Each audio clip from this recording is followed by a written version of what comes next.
Bersama kami, viral di media sosial pernikahan anak SMP dengan mempelai pria yang merupakan siswa SMK. Perkawinan anak kembali lagi dan lagi terjadi. Lantas bagaimana sebenarnya proses penyuluhan dari BKKBN di lapangan khususnya di daerah dalam menghadapi tantangan adat setempat? Kita akan membahasnya bersama dengan Bapak Wihaji, Menteri Kependudukan dan Pembangunan Keluarga, Kepala BKKBN.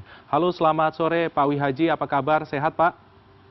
Selamat sore Pak Freddy, sehat walafiat Pak Freddy. Baik, Alhamdulillah. Tentunya kita turut prihatin dengan apa yang terjadi di Nusa Tenggara Barat. Kasus perkawinan anak kembali terjadi lagi Pak kali ini. Dan sebenarnya kami ingin mengulas dan juga mengetahui langkah ataupun juga proses penyuluhan dari pihak BKKBN di lapangan khususnya di daerah dalam terpencil menghadapi tantangan adat ini seperti apa Pak yang sudah dilaksanakan juga? Oke, terima kasih Pak Freddy. Sebenarnya secara prevalensi untuk perkawinan anak ini dari tahun ke tahun terus menurun. Menurun, baik. Dulu sempat 10 tahun yang lalu sempat 12, kemudian 10, 11, 9, 10 sampai sekarang ini 5,9. Artinya prevalensi untuk perkawinan anak ini sudah mulai menurun. Pertanyaannya adalah kenapa ini terjadi dan terus berulang-ulang? Perlu saya sampaikan Pak Freddy bahwa memang ada pandangan tertentu yang mengatakan bahwa daripada anak saya zina, mending saya nikahkan. Nah, ini agak lumayan pandangan tersebut. Padahal tentu kita ada Undang-Undang Nomor 16 Tahun 2019 yang berkenaan dengan umur usia untuk bisa melaksanakan nikah. Cuma pertanyaannya, itu kan negara. Barangkali memang ada beberapa yang dalam hal ini tidak melaksanakan pernikahan yang tercatatkan oleh negara, sehingga kita sulit mengkontrol. Secara konseptual, Kementerian kita sebenarnya sudah punya program-program sampai ke lini lapangan untuk melakukan pencegahan. Tidak hanya masalah anak, tapi orang tua juga penting. Jadi tidak hanya edukasi kepada anaknya, tetapi orang tua juga lebih penting. Di anak kita punya program namanya PIKR, Pusat Informasi Konseling Remaja. Itu biasanya anak SMP. Kemudian ada generasi berencana, anak-anak umur 10 sampai 24 tahun yang terus kita kasih edukasi. Kemudian di orang tua kita juga punya bina keluarga remaja, yaitu membina kepada orang tua yang punya anak remaja. Ini loh nanti akan terjadi kalau nggak hati-hati, termasuk barangkali yang lagi rame di, mohon maaf mungkin saya tidak sebutkan, tetapi yang sekarang lagi agak viral. Tentu kita prihatin karena nanti akan berakibat dan berkonsekuensi banyak hal. Kira-kira gitu. Kita lakukan apa? Lumayan sebenarnya. Gitu, banyak. Bapak.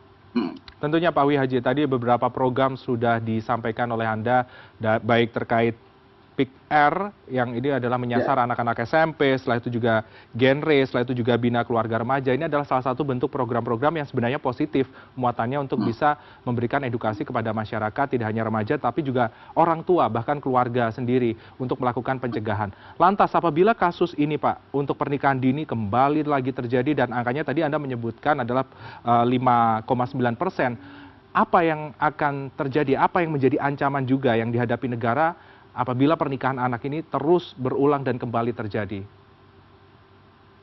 Ya, tentu ada beberapa di catatan kami, Kementerian Kemendikbud. Ya, pertama tentu ini berisiko secara kesehatan. Baik. Karena secara umur, mohon maaf, 15, kemudian laki-lakinya 17, secara kesehatan menurut para dokter ini belum baik dalam tanda petik. Sehingga ini menjadi masalah. Yang kedua, kematangan, usia kematangan ini juga menjadi masalah karena belum matang. Nanti harus punya anak, bagaimana nanti punya balita dan sebagainya. Kemudian juga di lain itu juga tentu ada ekonomi. Nanti gimana setelah ini? Nah, kerjanya seperti apa? Bisa nggak nanti ditinggal? Karena itu sangat berpengaruh terhadap masa depan dia sendiri. Karena itu pemerintah ini mengkajinya sudah matang, kenapa harus umur 19 dan sebagainya. Tentu harapan kita, resiko ini harus segera kita cegah. Tadi pagi saya juga sudah MOU dengan Menteri Agama. Salah satunya temanya tentang ini. Bagaimana kita kerjasama antara Kementerian Agama dengan kementerian kita untuk melakukan pencegahan. Sekali lagi, tidak hanya kepada anak. Anak kan tidak tahu apa-apa, karena pemahamannya memang belum matang. Saya jangan menyalahkan anak. Tapi yang tidak kalah penting menurut saya adalah pendidikan untuk orang tua yang punya anak. Ini loh, anak Bapak Ibu, kalau nggak hati-hati nanti ekonominya bermasalah, kesehatannya bermasalah, psikologinya bermasalah. Akhirnya nanti muncul, mohon maaf, angka perkawinan anak akan berbanding lurus dengan perceraian. Termasuk, maaf, tidak mengurangi rasa hormat. Untuk di NTB ini memang agak lumayan. Tidak mengurangi rasa hormat. Berdasarkan angka kita memang perkawinan anak di NTB ini 14%. Jadi ada 100 itu 14-nya masih usia anak. Kemudian angka perceraiannya berbanding lurus. Nah, kira-kira gitu. Tetapi saya tidak akan menyalahkan wilayahnya. Kita edukasi bersama-sama. Ini kewajiban kita dari kementerian untuk memberikan penjelasan.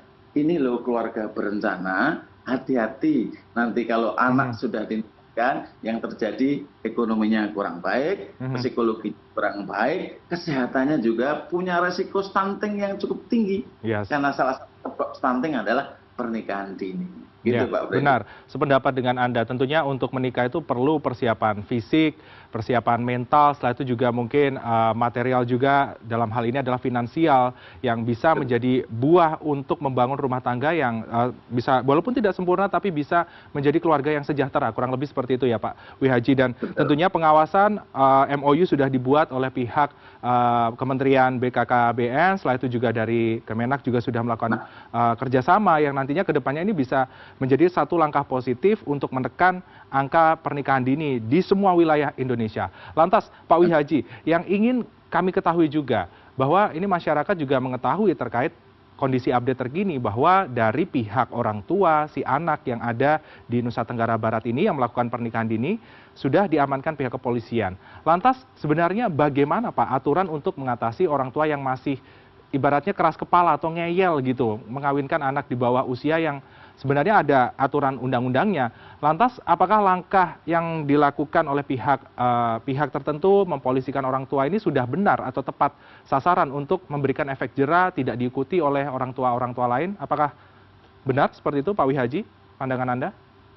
Ya, yang jelas begini, kita tidak akan kapok. Ini demi masa depan anak, ini demi masa depan keluarga. Tentu tadi masalahnya, apakah pernikahan itu dicatatkan oleh negara? Itu masalah. Tentu kalau dicatatkan maka sudah ada undang-undang yang mengatur. Tapi kalau tidak tercatatkan seperti apa? Karena tadi ada pandangan, Pak, nanti kalau nggak saya nikahkan zina. Kalau zina orang tua ikut berdosa. Nah, seperti itu. Karena itu edukasi tidak boleh kapok, dimulai dari orang tuanya. Kenapa orang tua?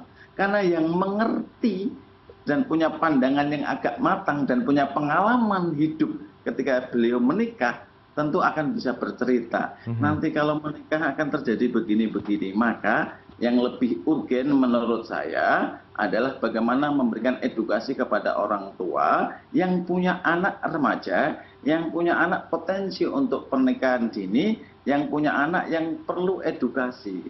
Kalau anak manut saja kadang-kadang, apalagi kalau mohon maaf dalam tanda petik ada kecelakaan, dalam tanda petik Pak Freddy ya.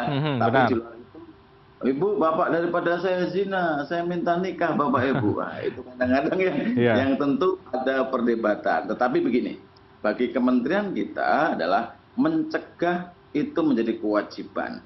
Dan paling efektif adalah orang tua. Kenapa? Nanti kan pasti dapat restu orang tua.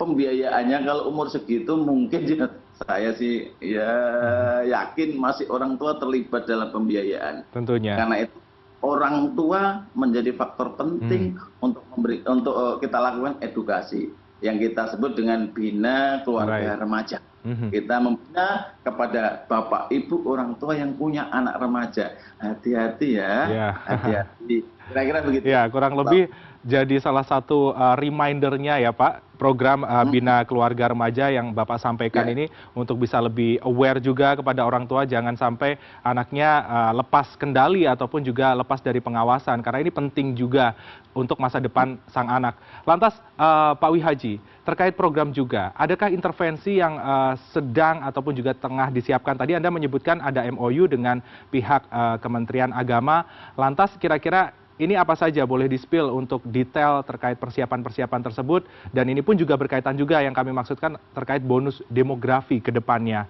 Apakah hal ini juga akan berpengaruh jika pernikahan dini ini terus berkembang ataupun juga meluas seperti itu? Oke, Pak Freddy. Salah satu poin yang kita kerjakan secara teknis adalah kita bekerja sama dengan Kementerian Agama mengeluarkan LCMIL. Apa itu LCMIL? Elektronik siap nikah, siap hamil. Apa gunanya? Ini adalah cara kita mencegah, karena yang punya kewenangan menikahkan yang tercatat negara kan Kementerian Agama. Tetapi untuk menjaga keluarga adalah kementerian kita. Maka kita kerjasama dengan Kemenak, dengan Binmas Islam, Pak. Ini harus ada sertifikat namanya LCMIL, elektronik nikah siap hamil, sehingga kalau umurnya belum 19 harus ada putusan pengadilan. Namanya kalau bagus belum, ya Pak, izin. Namanya bagus ya Pak, LCMIS ini maksud saya LCMIL. Tentunya ini bisa menjadi trademark juga, menjadi salah satu yang menggaung juga nantinya ke depan di tengah masyarakat. Benar seperti itu ya? LCMIL. Siap, LCMIL, elektronik siap nikah, siap hamil. Siap. Di situ nanti ada penjelasan kalau nikah akan begini, pranikah lah. Kita kasih pemahaman, kita kasih penjelasan, kita kasih edukasi. Kemudian yang kedua yang tidak kalah penting, untuk menjawab bonus demografi, bahwa perkembangan zaman ini akan cepat, akan ada kompetisi yang luar biasa. Dibutuhkan keluarga yang berkualitas. Karena dibutuhkan keluarga yang berkualitas, maka harus benar bagaimana nanti menyiapkan anak yang sudah matang.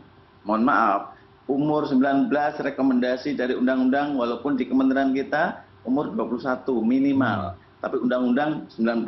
Kenapa? Ini biar matang umurnya, fisiknya juga matang, sehingga nanti melahirkan anak-anak yang mohon maaf dalam hal ini nanti kita kasih asupan gizi dan sebagainya, sehingga ini menjadi keluarga yang berkualitas ke depan, yang menjadi penerus generasi bangsa kita. Oke, tentunya ada integrasi terkait kebijakan-kebijakan ke depan dari Kementerian BKKBN ataupun juga dari Kementerian Agama yang tadi sempat disebutkan adalah LCMIL, yaitu elektronik siap nikah, siap hamil. Kita tunggu untuk realisasiannya ke depan, semoga ini bisa berjalan efektif dan juga menekan angka pernikahan dini. Pak Wihaji, maksud saya Menteri Kependudukan dan Pembangunan Keluarga, Kepala BKKBN, terima kasih atas waktu Anda bersama kami.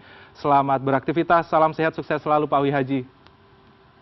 Terima kasih Pak Freddy, salam sehat, sukses selalu, salam keluarga berencana itu keren.